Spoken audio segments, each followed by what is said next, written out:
Hello everyone, I am welcoming you all once again to this channel. So in today's video we will see how to edit atoms or the type of atoms you can edit in GaussView software. So for that I am opening here one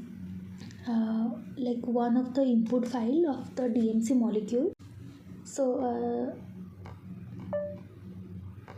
So now here this is our molecule, so that we have here. So this is the DMC molecule. We have already familiar with this molecule, and here you can see if I will click on a particular atom. So I am clicking on this red color atom.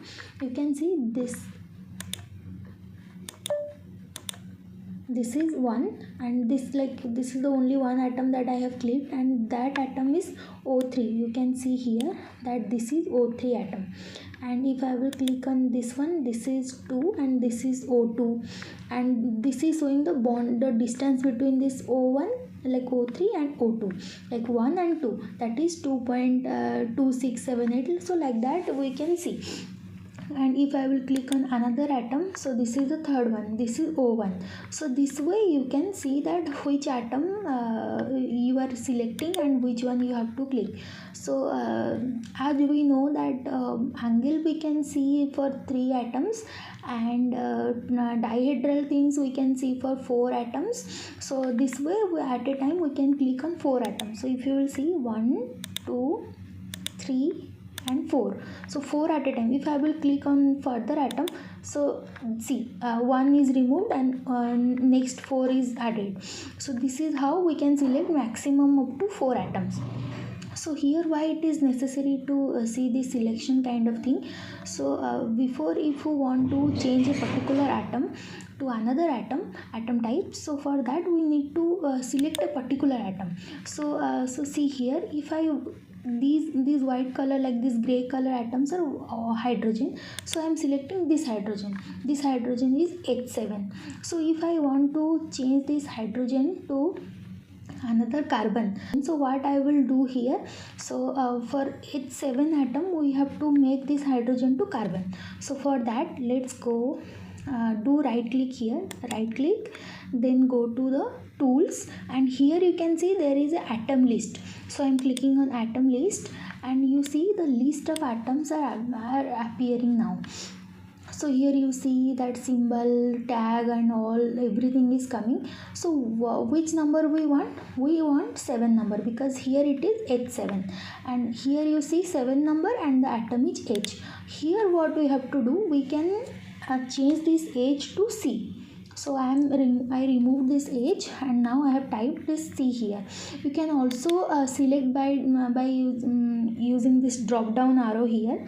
So here you see that this drop down arrow is also showing that hydrogen, helium according to the atomic number list, like in the periodic table. This way it is showing. So I have already typed C, otherwise you can also do select C here. So C here, then press enter, and now you see what is the changes have happened.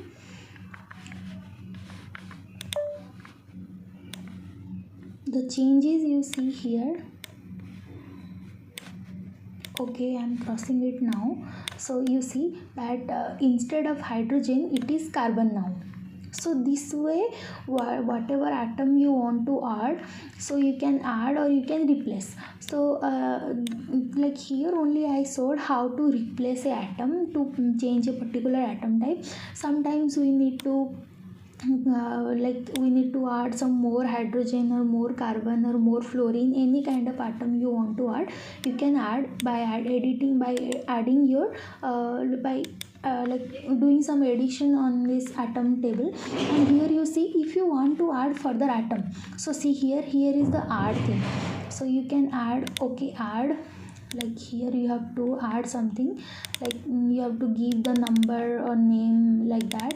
So here I am giving, suppose I want to add hydrogen, and okay, add, then here it will become 12 it will become 13, and this way like number of atoms and bonds, like here you have to specify everything, because from where to where the bonds will be there, like these bonds would be in between which atom to which atom, so and angle between how like that those atoms will be how much, so this way, and that position everything you have to add. So then only we can add this particular atom. So if you want to elongate this carbon with three further hydrogen atom, then you have to add here you have to first give the position, like then the bond like the bond distance between carbon and the further hydrogen which you want to add, and this way we have to go. So here I just wanted to show how to edit and do all this in using GaussView. So yeah, this much for today's tutorial, and thank you and bye bye.